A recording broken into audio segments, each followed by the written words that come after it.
Have you ever heard about the undersea rays and skates?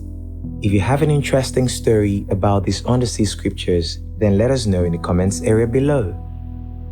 Hello everyone and welcome back to our channel, where we'll explore the world of deep sea rays and skates. The roles that various marine creatures play and the niches that they occupy are what keep the marine ecosystem alive and well. While well-known sharks have risen to the top of the food chain in the open ocean by preserving equilibrium and successfully adjusting to the demands of a pelagic existence, another group of cartilaginous fish has supplanted them as the dominant species on the ocean floor.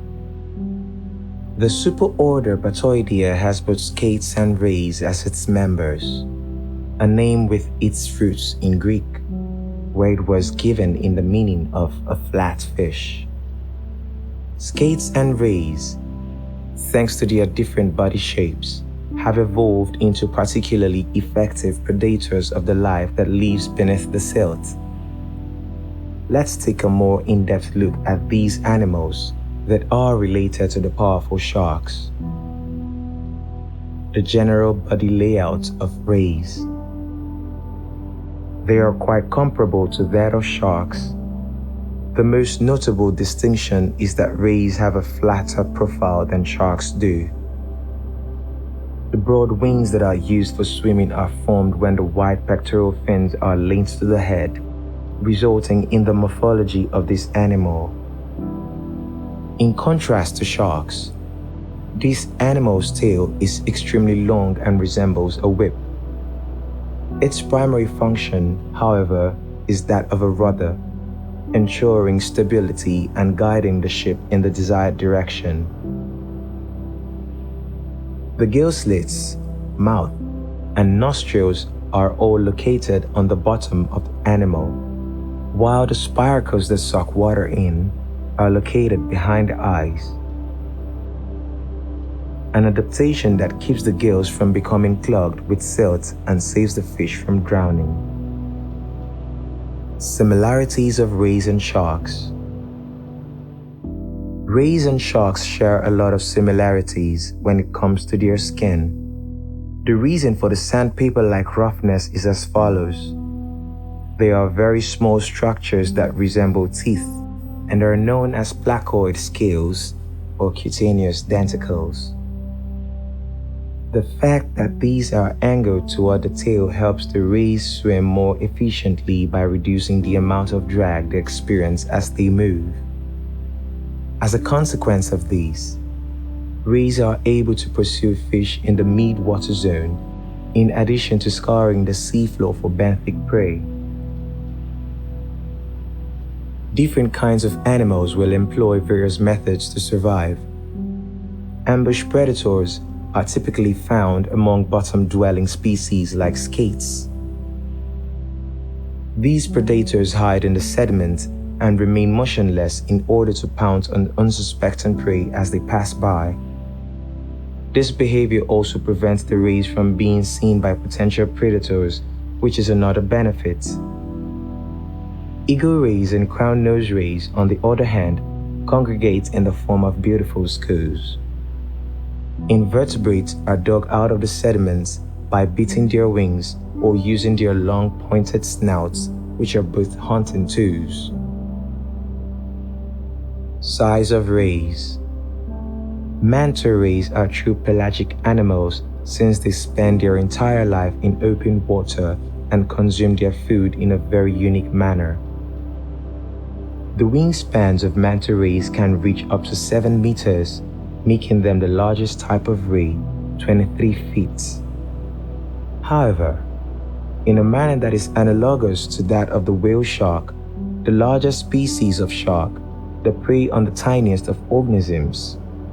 They eat plankton that has been separated from the water by the way they eat. Manta rays. Their mouths are situated in the front of their heads rather than in the back, which is an anatomical feature that makes them extraordinarily well suited for this mode of existence. The mouth is flanked on both sides by 2 long lobes that are termed cephalic horns. These horns serve to direct planktonic prey into the mouth while the ray glides along slowly. Many times, groups of manta rays can be seen swimming in a circle together, a method that involves concentrating shrimp and plankton into a tiny space just before the rays charge through the center of the area with their mouths wide open.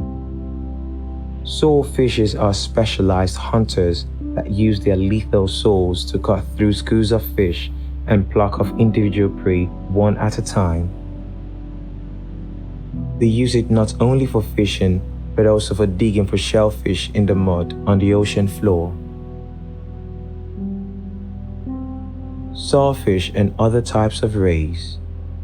Rays, which are huge, bottom-dwelling predators, contribute significantly to the ecology of seabed ecosystems through the vital functions that they perform. The most notable aspect of their eating behavior is that it churns up the sediments and makes it easier for other predators to find invertebrates that are buried. This results in bioturbation, which is the reorganization of the sediment in a way that makes room for new organisms to thrive and succeed. Many times, smaller fish will follow eager rays in order to feed on the prey that is excavated by the larger fish. Rays are an essential component of the diets of larger fish, such as hammerheads, which frequently consume them. A ray-digging shark is a type of shark that has come up with an amazing way to find buried stingrays and dig them up. It does this by using tiny electrical detectors to pick up signs of movement. There are times when rays will congregate together in massive swarms, such as these devil rays, which are traveling in their thousands. They are filter feeders, like manta rays, and while they glide through the wide ocean, they use their lips as a net to troll for microscopic shrimp. And every once in a while, you might even see one of them soaring through the air with graceful acrobatics. It is thought that they do this in order to herd their prey toward the center of the shoal. However, it appears that they are engaged in a head-to-head rivalry with one another, seeking to outdo the jumps of the other rays. It also appears that males are more likely than females to perform this type of bridge above the waves. It's possible that they do this in order to woo a potential mate by making loud noises as they re-enter the water, which would then send a message to the females, a sign of their attractiveness to prospective partners. The individuals who are able to make the greatest leap have a greater chance of being able to breed. Hence, their behavior provides an illustration of the concept of sexual selection.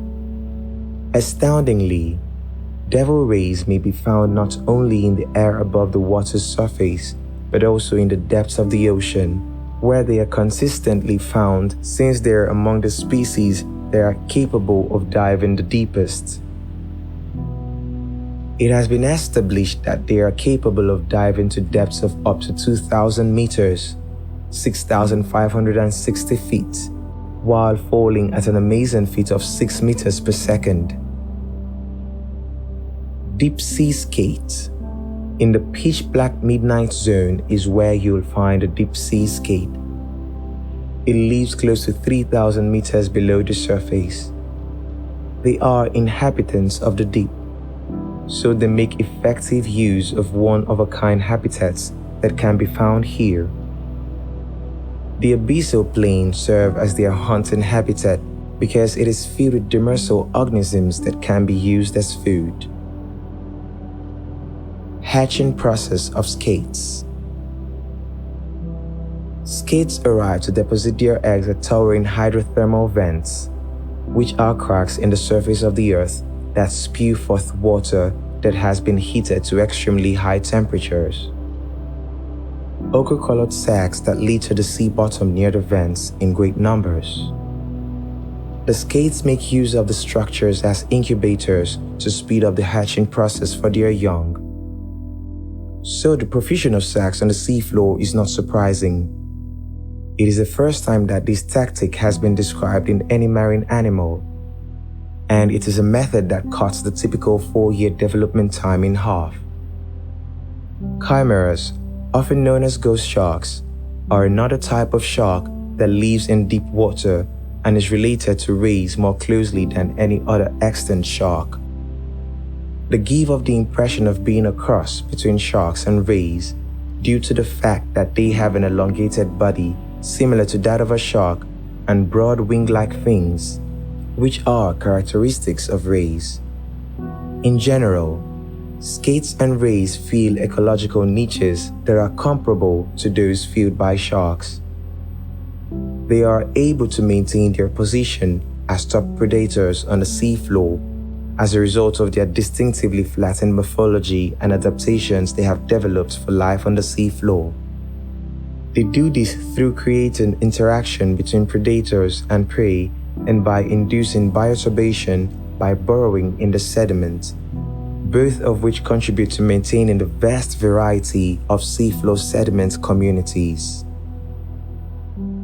Their significance, much like that of sharks, is something that just cannot be minimized. That's all for today. Hope you enjoyed the video. Make sure to like it and subscribe to the channel for more interesting videos like this one. Until next time.